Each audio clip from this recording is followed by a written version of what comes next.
ఒకసారి సుబ్బారావు బజార్లో నడుస్తూ వెళ్తుంటే ఎక్కడి నుంచో ఒక పిచ్చుకొక్క వచ్చి అతని ఒళ్ళంతా కరిచేసి వెళ్ళిపోయింది. ఈ విషయం అతని ఫ్రెండ్ విజయ్కి తెలిసింది. పాపం సుబ్బారావుని పలకరిద్దామని వాళ్ళ ఇంటికి వెళ్ళాడు. ఆ టైంలో సుబ్బారావు ముందు కొన్ని పేపర్లు వేసుకుని సీరియస్గా ఏదో రాసుకుంటూ ఉన్నాడు వాటి మీద. అప్పుడు విజయ్ ఏమో, ఏంటో సుబ్బారావు అంత సీరియస్కున్నావు, ఇప్పుడు పిచ్చుకొక్క కరిస్తే బోళ్ళని మందులు వచ్చేసాయి, నువ్వేం వరీ అవ్వక్కర్లేదు, అప్పుడే నువ్వు వీలునామా రాసిస్తున్నావు ఏంటి అని అన్నాడు. దానికి సుబ్బారావు, కాదు, ఇప్పుడు నేను ఎవరెవరిని కరవాలా అని ఒక లిస్ట్ తయారు చేస్తున్నాను అన్నాడు. ఆ లిస్ట్ మాకు సీరియస్గా చూస్తాను. ఒక క్లబ్లో పేకాట జోరుగా సాగుతుంది.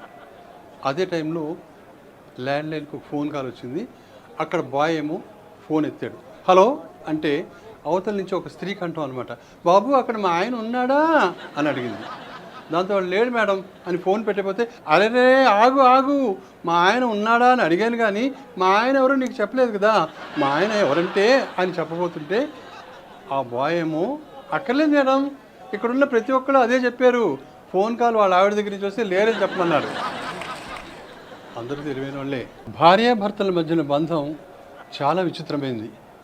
వీళ్ళిద్దరి మధ్యన ఏదైనా ఆర్గ్యుమెంట్ జరిగిందనుకోండి, అందులో ఒకళ్ళు ఎప్పుడూ గెలుస్తారు, ఆ రెండో వాడు మాత్రం భర్త. భార్యాభర్తల మధ్యన ఇచ్చిపుచ్చుకోవడాలు కూడా ఉండాలి. భర్త ఎందుకన్నా మంచిది తనంతట తానే ముందు ఇచ్చేయడం మంచిది. ఎందుకంటే భార్య ఎలాగూ లాక్కుంటుంది కదా.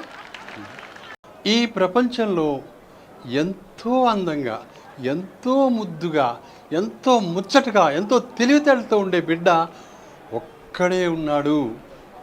ఆ బిడ్డ తన బిడ్డే అనుకుంటుంది ప్రతి తల్లి. అలాగే ఈ ప్రపంచంలో ఎంతో అందమైన, ఎంతో మంచి పర్సనాలిటీ ఉన్న, ఎంతో వినయ విధేయతలతో ఉన్న, ఎంతో ముద్దుగా ఉండే పెళ్ళాం ఒక్కర్తే ఉంది. అది మన పక్కింట్లో ఉంది.